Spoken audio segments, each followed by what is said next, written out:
नमस्कार।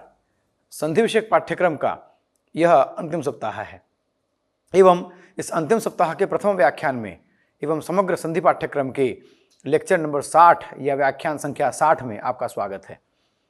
यह जो सप्ताह है यह विहगावलोकन पर्व या विहगावलोकनम नाम से हम इसको जानेंगे।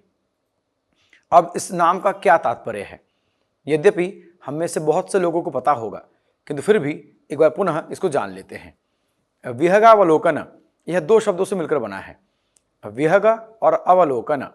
अवलोकन का अर्थ होता है देखना और विहग को कहते हैं चिड़िया, अर्थात चिड़िया की तरह देखना। इसको खगावलोकन भी कहा जाता है। तो इस प्रसंग पर जाने से पहले इसको थोड़ा समझते हैं। अवलोकन अर्थात देखना। अब देखने के कितने तरीके होते हैं? देखने के कई तरीके हैं, पर मुख्य रूप से हम 3 विषयों को लेकर चलेंगे, जो कि व्याकरण के शास्त्रीय परंपरा में आपको बाद में प्राप्त भी होगा। अस्तु, तो पहला विषय क्या है? पहला है विहगावलोकन, अर्थात चिड़िया की तरह देखना। अब चिड़िया क्या करती है? वह दूर सुदूर आकाश में उड़ती रहती है और नीचे देखती रहती है, अर्थात उसको एक ग्लिम्स या एट अ ग्लांस की तरह वो देखती है। अर्थात जैसे अगर हम कहीं खड़े हैं और हमने दूर का फोटो खींचा तो पूरा वो क्षेत्र सामने आ जाता है, तो उसे कहते हैं विहगावलोकन। अर्थात चिड़िया जब उड़ती है ऊपर से ही तो वो ज़्यादा जो एरिया है, ज़्यादा जो क्षेत्र है उसे कवर करती है, उसे पूरा करती है और देखते देखते आगे आगे उड़ती रहती है। तो ये है विहगावलोकन या खगावलोकन। अर्थात जब कोई एक विषय आप पढ़ चुके हैं, फिर उसके बाद जब आप उसको ऊपर से अर्थात उसके जो मुख्य मुख्य बिंदु हैं उनको देखते हुए चलते रहते हैं, तो वो हुआ विहगावलोकन। चिड़िया यही करती है और जो उसके काम की चीज़ होती है पट से नीचे उतर के अपना काम करके चली जाती है। वही स्थिति विहगावलोकन में होती है। अर्थात जो संपूर्ण पाठ्यक्रम हमने पढ़ा है उसका जो सार है उसकी हम चर्चा करेंगे इस सप्ताह, जिससे कि आपने जो इतना परिश्रम से अभ्यास किया है वह अभ्यास फलीभूत हो और भविष्य में जब आप पूरा अध्ययन कर चुके होंगे और कभी किसी एक विषय की आवश्यकता पड़ गई तो इसी सप्ताह के व्याख्यान से आपके बहुत सारे कार्य सिद्ध हो जाएं। इस संकल्पना के साथ विहगावलोकन इसका नाम रखा गया है। इसके अलावा 2 और अवलोकन दिखते हैं। एक है सिंहावलोकन, जो हमने प्रारंभ से किया है। अब सिंहावलोकन क्या है? जैसे अगर आप देखेंगे शेर की चाल को, तो जब शेर चलता है तो चलने के बाद थोड़ी दूर के बाद वो रुकता है, रुक करके फिर ऐसे पीछे घूम के देखता है, अर्थात कोई आ तो नहीं रहा, कोई आक्रमणकारी तो नहीं है, इत्यादि इत्यादि। खैर, पर तात्पर्य यह है कि जब भी सिंह या शेर चलता है तो चलते चलते रुक करके एक बार वो पीछे देखता है, तो यह है सिंहावलोकन। तो हम लोगों ने संपूर्ण संधि का पाठ्यक्रम सिंहावलोकन के तरीके से किया है, यानी हम पढ़ते जा रहे हैं और कुछ कुछ विषय जो पीछे पीछे थे हम उनको दोहराते हुए चलते थे और विषयों को समझते हुए चलते थे। तो समझते हुए चलना, तो वो हुआ सिंहावलोकन। शेर भी जब चलता है तो समझ के चलता है कि कहीं कांटा न गड़े, कहीं कुछ न गड़े, तो हम भी देखते देखते चले। तो हम लोगों ने जिस तरह से पाठ्यक्रम पूरा किया वो था सिंहावलोकन, और अब पाठ्यक्रम पूरा हो गया तो अब हो रहा है विहगावलोकन। एक अन्य अवलोकन आता है जो गूढ़ शास्त्राध्ययन के लिए प्रयोग किया जाता है, वो है पंगु अवलोकन। जैसे पंगु, जैसे कोई अगर लंगड़ा व्यक्ति है वो अगर चलेगा तो वो कैसे चलेगा? वो हर एक चीज़ पे ध्यान देते हुए चलता है कि कहीं कोई लकड़ी ना आ जाए, कोई पत्थर ना आ जाए, कुछ ऐसा ना हो जाए, ठोकर ना पड़ जाए, क्योंकि एक ही पैर से तो चल रहा है वो। अब उसमें ठोकर पड़ गई तो गिर जाएगा वो, क्योंकि संभालने के लिए दूसरा पैर तो है नहीं। तो वह पंगु अवलोकन। अर्थात जब हम एक एक पंक्ति पंक्ति बिंदु विसर्ग का अध्ययन करते हुए जब हम पढ़ते हैं, जो शास्त्रीय विधि है पठन पाठन की, वो हुआ पंगु अवलोकन। तो इन 3 अवलोकनों में हम लोगों ने सिंहावलोकन किया और अब विहगावलोकन करेंगे। तो जो प्रथम व्याख्यान है आज का इस विहगावलोकन पर्व का, वो है जो संज्ञा प्रकरण हमने देखा था उसकी पुनः अवलोकन को लेकर। जैसा कि अगर हम स्लाइड पे ध्यान दें तो हम पाएंगे कि आज का जो पाठ्य विषय है उसमें महर्षि पाणिनि एवं माहेश्वर सूत्र के साथ उपदेश एवं हलंत्यम, उसके बाद आदिरंत्यन संहिता एवं प्रत्याहार, उच्चारण काल एवं वर्ण, साथ ही साथ सवर्ण प्रयत्न एवं उच्चारण स्थान के साथ संहिता, संयोग और पद संज्ञा के विषय को देखेंगे। यद्यपि इस व्याख्यान में हम लोगों ने संधि की भूमिका को भी देखा था, किंतु संधि की भूमिका की पुनः अवलोकन की आवश्यकता नहीं है, क्योंकि संपूर्ण संधियों का हम अवलोकन करेंगे इस सप्ताह। अतः यहाँ पे संधि की भूमिका की आवश्यकता नहीं है। अस्तु, तो अब अगर हम आगे बढ़ें तो सबसे पहले बात करते हैं महर्षि पाणिनि के विषय में। महर्षि पाणिनि ने जो व्याकरण शास्त्र की रचना की, उस ग्रंथ का नाम, जिस ग्रंथ के द्वारा रचना की, उसका नाम है अष्टाध्यायी, और यह 8 अध्याय में विभक्त है और हर अध्याय में 4-4 पाद हैं। कहने का तात्पर्य क्या हुआ? कहने का तात्पर्य यह हुआ कि अष्टाध्यायी में 8 अध्याय हैं और प्रत्येक अध्याय में 4 पाद हैं, यानी कुल मिलाकर 32 पाद में यह रचना संपूर्ण हुई है। और लगभग 4000 सूत्र हैं, मतलब 5 कम 4000, 3995 इतने सूत्र हैं। और इन सूत्रों के द्वारा उन्होंने वैदिक एवं लौकिक उभय संस्कृत को बांध दिया है, अर्थात इन दोनों लौकिक एवं संस्कृत भाषा के शब्दों को इन्होंने अपने व्याकरण से बांध दिया है। एक भाषा को पकड़ना संभव नहीं होता, यहां उन्होंने लौकिक और संस्कृत उभय विध को अपने व्याकरण के द्वारा बांधा है। अच्छा, कैसे बांधा है? तो इसको समझने के लिए वर्गीकरण को समझने की आवश्यकता है। अब ये वर्गीकरण क्या है? वर्गीकरण को समझने के लिए एक लोक उदाहरण लेते हैं या एक लौकिक उदाहरण लेते हैं। जैसा कि जैसा संपूर्ण पाठ्यक्रम में हमने लौकिक उदाहरण में व्याकरण के नियमों को बैठा करके समझने का प्रयास किया है, तो उसी प्रकार से एक लौकिक उदाहरण लेते हैं। जैसे मान लीजिए हम सबके घर में अलमारी है, उस अलमारी में क्या होता है? हम कपड़े इत्यादि रखते हैं। अच्छा, अब मान लीजिए कि अगर 2 तरह की अलमारी मिले, अर्थात एक अलमारी जिसमें ताखे बने हुए हैं, रैक बने हुए हैं, और एक अलमारी जिसमें रैक नहीं बना है, ट्रंक की तरह। जैसे पहले ट्रंक आता था ना, बहुत से लोगों के पास होगा भी, ट्रंक आते थे। तो हमने ट्रंक ले लिया और हमने अलमारी ले ली और हमें कपड़े रखने हैं। हम किसको लेंगे? अलमारी को, कपड़े रखने के लिए। क्यों? ट्रंक तो सस्ता पड़ेगा, ट्रंक अभी भी अगर हम लेंगे तो सस्ता पड़ेगा, अलमारी उसके दुगने रेट में आएगी, पर हम अलमारी लेंगे, ट्रंक को नहीं। क्यों?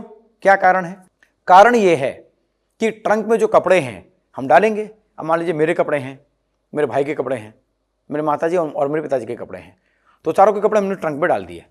अब निकलना है, किसी को जल्दी निकलना है। अब मान लीजिए मुझे कॉलेज निकलना है, पिताजी को ऑफिस निकलना है, माता को कहीं जाना है, भाई को भी स्कूल जाना है, मान लीजिए ऐसा उदाहरण है।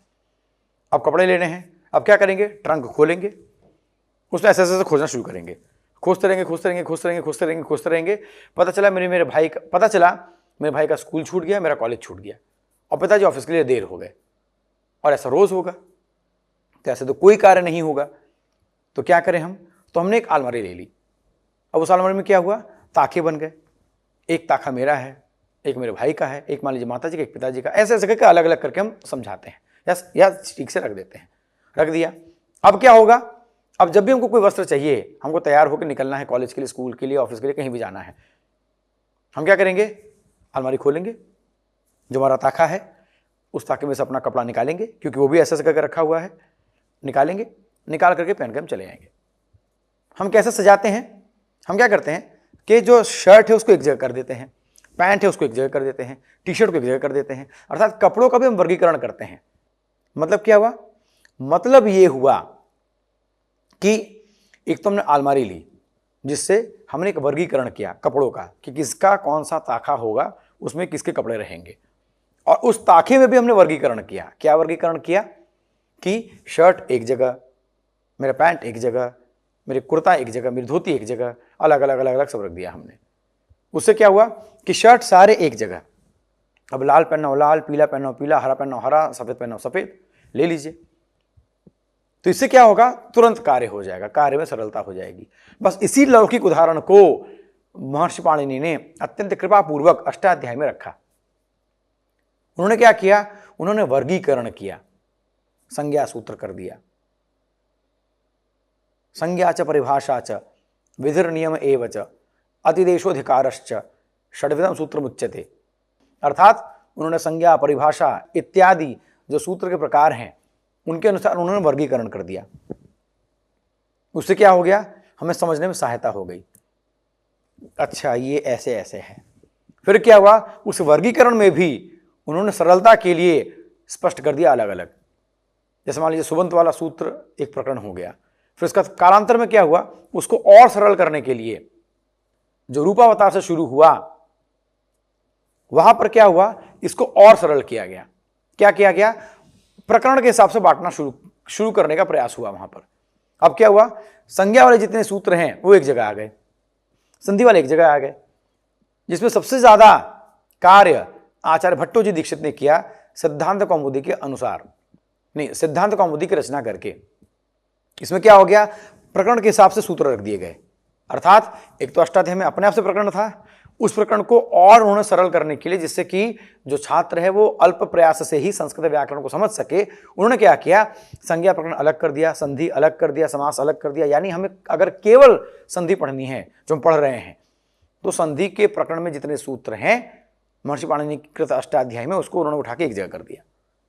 ये क्या हो गया, अब वही उदाहरण को दीजिए, एक तो हमने अलमारी ली, फिर उस अलमारी में भी कपड़ों को हमने एक तरह के कपड़ों को एक जगह रखा। तो अष्टाध्याय में एक तो अपने में उसकी जो व्यवस्था है, फिर उसी व्यवस्था को लेकर के सिद्धांत कौमुदी इत्यादि जो रचनाएं हुई, और इसी को लेकर के आचार्य वरदराज ने लघु सिद्धांत कौमुदी की रचना की, जिसमें उन्होंने प्रमुख सूत्रों को लिया और प्रमुख सूत्रों को ले करके उन्होंने उन प्रकरणों को और छोटा कर दिया, और इस प्रकार से लघु सिद्धांत कौमुदी की रचना हुई। और लघु सिद्धांत कौमुदी का ही संधि प्रकरण हमें देखना है। तो संधि प्रकरण से पूर्व संज्ञा प्रकरण आवश्यक है, क्योंकि जब तक पता ही नहीं रहेगा कि संज्ञा अर्थात नाम क्या है, तो संधि कहां से देखेंगे हम। इसको समझने के लिए एक फिर से लौकिक उदाहरण, जैसे मान लीजिए कोई हमारा मित्र है, तो मित्र कैसे बना, तो सबसे पहले हमारा परिचय हुआ, हम लोगों ने एक दूसरे का नाम पूछा, उसके बाद अच्छा कहाँ रहते हो, अच्छा कैसे, अच्छा हम भी अच्छा करके मित्रता शुरू हुई। तो सबसे पहले तो नाम चाहिए, अर्थात संज्ञा चाहिए। तो इस प्रकार से संज्ञा का उन्होंने उपदेश प्रारंभ किया। आचार्य वरदराज ने अष्टाध्यायी से लेकर अपने हिसाब से उसको बनाते हुए प्रवेश किया उन्होंने। फिर क्या हुआ, तो इस संज्ञा प्रकरण में सर्वप्रथम उपदेश की बात आती है। अभी उपदेश क्या है देखते हैं। उपदेश के लिए कारिका मिलती है कि धातु सूत्र गणोण आदि वाक्य लिंगानुशासनम आगम प्रत्यादेशा उपदेशा प्रकीर्तिताः। अब यहां पर इसको पहले समझने के लिए उपदेश आद्योच्चारणम अर्थात महर्षि पाणिनि कृत जो भी कहा गया है उसे हम आद्योच्चारण मानते हुए उसी को उपदेश कहते हैं। अर्थात हम यहाँ पे कह सकते हैं कि उपदेश इज इक्वल टू आद्योच्चारणम, अर्थात उपदेश बराबर आद्योच्चारण। अभी उपदेश क्या है, तो धातु सूत्र गण उणादि वाक्य लिंगानुशासन आगम प्रत्यय और आदेश, ये सारे के सारे उपदेश हैं, क्योंकि ये महर्षि पाणिनि के द्वारा कहे गए हैं। तो उस उपदेश को जान करके हमारे लिए क्या अभिलाभ होगा, इस उपदेश को जान करके इसका जो अंतिम हल है हम इसकी इत संज्ञा कर देंगे हल अंतिम के द्वारा, और इत संज्ञा करके उस इत संज्ञा का आदर्शन करेंगे और आदर्शन करने के बाद उसका लोप कर देंगे। अर्थात इन तीन सूत्रों की युति रहेगी, और जब भी किसी भी सूत्र से इत संज्ञा हो उसका लोप तस्य लोप से होगा। अर्थात इत संज्ञा होने पर उसका आदर्शन एवं उसका लोप होता है, और ये जो लोप होता है ये इत संज्ञा का ही होगा, और इत संज्ञा जो होगी वो किसी कारण से ही होगी, अकारण कभी भी नहीं होती। क्योंकि ये बात हम जानते हैं कि या संज्ञा सा फलवती, अर्थात कोई भी कार्य महर्षि पाणिनि कृत व्याकरण में बस ऐसे ही नहीं हो जाता, किसी न किसी कारण से होगा। अर्थात इत कर दिया, इत का लोप कर दिया, तो केवल लोप करने के लिए ही इत संज्ञा नहीं होगी, उसका लोपातिरिक्त अर्थात लोप के अतिरिक्त भी फल होना चाहिए। जैसे उदाहरण के लिए अचोर्णिति सूत्र है, अचोर्णिति। अचोर्णिति सूत्र क्या कहता है, अचोर्णिति सूत्र वृद्धि करता है, कहता है कि यित या अणित प्रत्यय परे होगा तो वृद्धि का प्रसंग आएगा। तो ये यित या अणित कैसे होगा, तभी होगा जब या ण की इत संज्ञा होगी। अगर इत संज्ञा होगी ही नहीं तो यित या अणित कैसे होगा। इसीलिए हमें स्पष्ट हो जाता है कि इत संज्ञा का लोप के अलावा भी फल है, और जिसकी इत संज्ञा हुई है, जैसे ऋणा की इत संज्ञा हुई है तो ऋणा इत है, तो ऋणा इत वर्ण संहिता कर दीजिए, बन जाएगा अणित, अर्थात अयुणा ये अणित है। तो इसी प्रकार से ऋणित कित ङित टित चित टित इत्यादि हमको उदाहरण प्राप्त होते रहते हैं। इस प्रकार से अन्य उदाहरण भी प्राप्त होते हैं। अर्थात माहेश्वर सूत्र हो या धातु हो, जैसे धातु में देखिए डुक्रिय करणे, तो उसमें क्री बसता है, या और डू की इत संज्ञा हो जाती है, तो इस या की इत संज्ञा हलंत्यम से हुई है। इत्यादि इत्यादि प्रसंग यहाँ पर हम समझ चुके हैं। तो अभी के लिए यह है कि उपदेश के अंतिम हल की इत संज्ञा होती है और इत संज्ञा होकर के उसका लोप होता है, किंतु इत संज्ञा तभी होती है जब उसका कोई इत संज्ञा के अलावा भी कोई कार्य या कोई फल होता है। इसके बाद उपदेशे जननासिक इत, यहाँ पर इत संज्ञा के कई सूत्र हैं, पर संधि के प्रयोग में हमें केवल उपदेशे जननासिक इत और हलंत्यम सूत्र की ही आवश्यकता है। उपदेशे जननासिक इत कहता है कि उपदेश में विद्यमान जो अनुनासिक स्वर है उसकी इत संज्ञा हो जाएगी। जैसे सू में बसता है स, तो सू में जो ऊ है उसकी इत संज्ञा हो गई और इत संज्ञा होकर के तस्य लोप से उसका लोप हो गया, तो सू में ऊ चला गया, बचा स। तो इस प्रकार से उपदेशे जननासिक इत जो है वो अनुनासिक स्वर जो उपदेश में है उसकी इत संज्ञा करके लोप करने के लिए बनाया गया है। अभी अनुनासिक स्वर कहाँ है, ये गुरु उच्चारण पूर्वक समझने की आवश्यकता है, अर्थात यह परंपरा से प्राप्त होता है कि उच्चारण में कहाँ उन्होंने अर्थात महर्षि पाणिनि ने अनुनासिक प्रयोग किया है। अस्तु, इसके बाद विषय आ जाता है आदिरंतेन संहिता का। आदिरंतेन संहिता का जो विषय है वो प्रत्याहार के निर्माण में सहायता करता है, जैसे अयुण ऋलिक। अब ये जो सूत्र है आदिरंतेन संहिता, ये कहता है कि अयुण ऋलिक अर्थात अ आदि अंत के साथ यानी क अर्थात अक के साथ अपने मध्य का और आदि का बोध कराएगा। अर्थात जैसे अयुण ऋलिक, अब अक हो गया तो अ ई उ ऋल री लेंगे, क को नहीं लेंगे क्योंकि इत संज्ञक है, और बीच में जो ण आया उसको भी नहीं लेंगे, तो क्या करेंगे अ ई उ ऋल री। अर्थात आदिरंतेन संहिता सूत्र के द्वारा हमें अण अच अक हल इत्यादि संज्ञाएं मिल जाती हैं, और इन संज्ञाओं को बाद में पूर्वाचार्यों ने प्रत्याहार का नाम दे दिया, जिससे कि हमें समझने में सुविधा हो कि प्रत्याहार क्या है। तो प्रत्याहार इन अण अक अच हल इत्यादि का समूह है। और यहां क्या बताया गया है कि जो अक बना अर्थात जो प्रत्याहार बनेगा उसमें आदि वर्ण और मध्य के वर्ण लेते हैं, और इत्संज्ञक वर्ण जितने हैं उनको छोड़ते जाते हैं, और अंतिम जो वर्ण है इत्संज्ञक उसे भी छोड़ देते हैं। जैसे अक तो अ ई उ री री, यहां पे ण और क छोड़ दिया। अच्छा, इसी तरह से हम इक ले सकते हैं, इको यणची है ही, तो अ ई उ इसमें से अ की अपेक्षा हमने ई से प्रारंभ किया। कहने का तात्पर्य यह है कि आदिरंतेन संहिता सूत्र हमें यह स्वतंत्रता देता है कि अब आदि कहीं से भी मानिए, आप अयुण ऋलिक में आप अ से आदि मानिए, आप ई से मानिए, आप ऊ से मानिए, जिससे इच्छा उससे मानिए, मतलब आपको जहां पे कार्य होगा आप वहां से आदि को मान सकते हैं। तो इक तो ई उ ऋल री बन गया। तो इस प्रकार से इक प्रत्याहार में ई उ ऋल री आते हैं। तो इसको समझने के बाद अब जो अगला प्रसंग आ जाता है हमारे सामने वो आता है उच्चारण का। तो उच्चारण के अनुसार स्वर के तीन भेद हो जाते हैं, ह्रस्व, दीर्घ और प्लुत। जैसा कि हम देख सकते हैं स्लाइड में, एकमात्रिक स्वर को ह्रस्व कहा जाता है, द्विमात्रिक को दीर्घ और त्रिमात्रिक या तो उससे ज्यादा को प्लुत कहा जाता है, और अर्धमात्रिक स्वर है व्यंजन। यहाँ पे मात्रिक शब्द से तात्पर्य है कि एक मात्रा समय वाला अर्थात एक निमेष समय वाला। तो जिसको बोलने में एक मात्रा का समय लगे वो ह्रस्व, दो में दीर्घ और तीन या तीन से ज्यादा प्लुत हो जाएगा। अब उसके बाद वर्ण के प्रकार। तो वर्ण का जो उच्चारण होता है वो काल और देश के अनुसार होता है, और पात्र तो मनुष्य है ही, क्योंकि वर्ण का उच्चारण मनुष्य करता है। तो किसी भी विषय के लिए तीन चीजें चाहिए, देश, काल, पात्र। मतलब किसी भी विषय अर्थात किसी भी कर्म को करने के लिए, किसी भी काम को करने के लिए देश, काल, पात्र। मतलब अगर कोई काम कर रहा है तो कोई करने वाला होगा पात्र, वो किसी जगह में कर रहा होगा, और कोई समय होगा, तो देश, काल, पात्र। तो वर्ण के उच्चारण में भी देश, काल, पात्र की स्थिति है। पात्र मनुष्य है, काल जो समय लगा तो ह्रस्व दीर्घ प्लुत हो गया, और देश अब वो उच्चारण कहां से कर रहा है, किस तरह से कर रहा है। अ ऊपर से कर रहा है, अ या अ ऐसे कर रहा है। अगर अ कर रहा है तो उदात्त, अ अनुदात्त, और अगर समाहार कर दिया तो स्वरित। तो इस प्रकार से अगर हम देखें वर्ण के प्रकार स्लाइड में, तो उदात्त, अनुदात्त और स्वरित। अर्थात उस अ को, जैसे उदाहरण के लिए अगर हम अ लेते हैं तो उस अ को भी हम तीन प्रकार से बोल सकते हैं।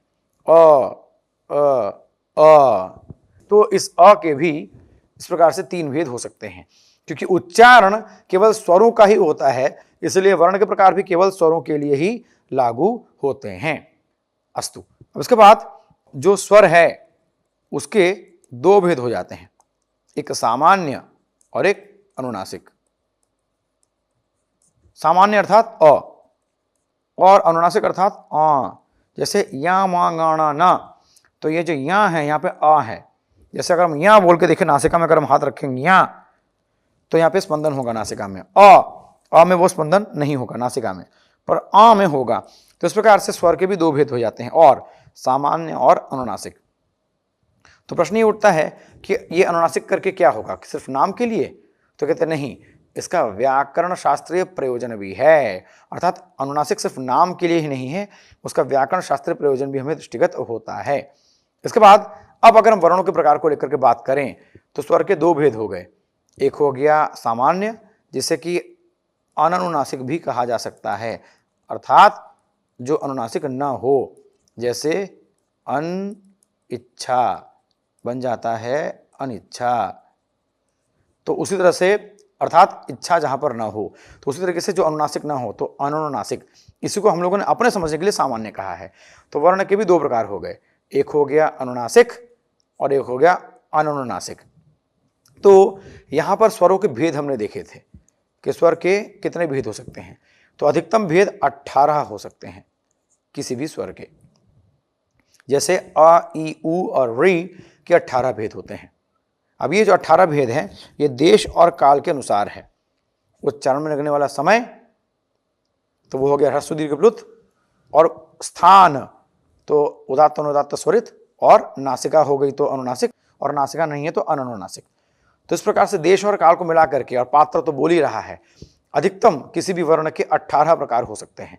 तो अ, ई, उ और री के 18 होते हैं, री के 12 होते हैं, क्योंकि री में दीर्घ नहीं होता।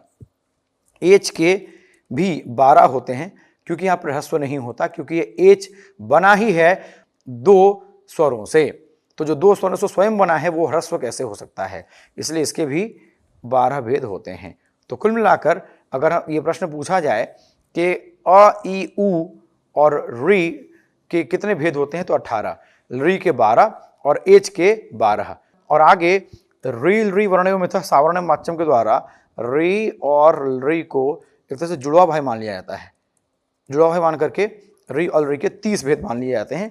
ये एक थ्योरेटिकल विषय है, अर्थात पाठ्य में ये जान करके रखने की बात है कि री और री चूंकि जुड़वा हो गए, इसीलिए इसके 30 भेद हो जाते हैं, अर्थात री के 30 और री के 30, क्योंकि री के 18 और री के 12 मिलाकर के 30 हो गए। और चूंकि दोनों जुड़वा हैं, यानी दोनों एक दूसरे के विषय को ले सकते हैं, इसलिए 30। तो इसको पाठ्य विषय में लेकर के आगे बढ़ना चाहिए। अब सवर्ण संज्ञा एवं उच्चारण स्थान की अगर हम बात करें, तो यहाँ पर सवर्ण संज्ञा जो होती है उच्चारण स्थान के अनुकूलता के साथ, उसका प्रसंग पूरा दिया हुआ है कि किसका उच्चारण कहाँ होता है। तो यह तालिका के माध्यम से स्पष्ट है। इसके बाद आगे अगर हम जाएं तो संहिता। संहिता किसे कहते हैं, तो वर्णों की अतिशय सन्निधि को संहिता कहा जाता है।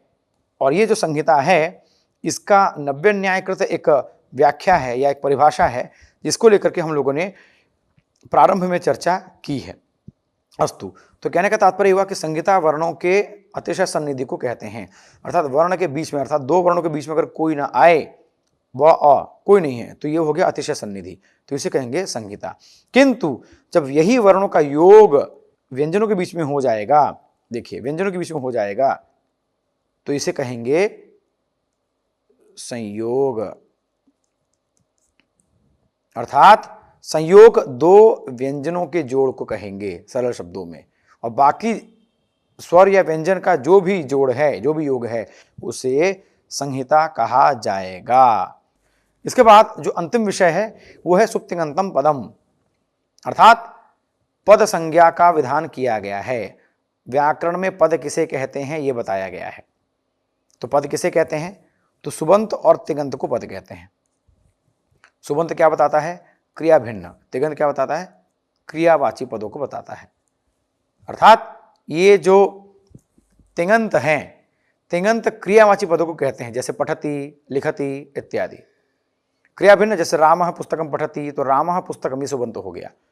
और बाकी जो तिंग है पठति इत्यादि वो क्रियावाची हो गया।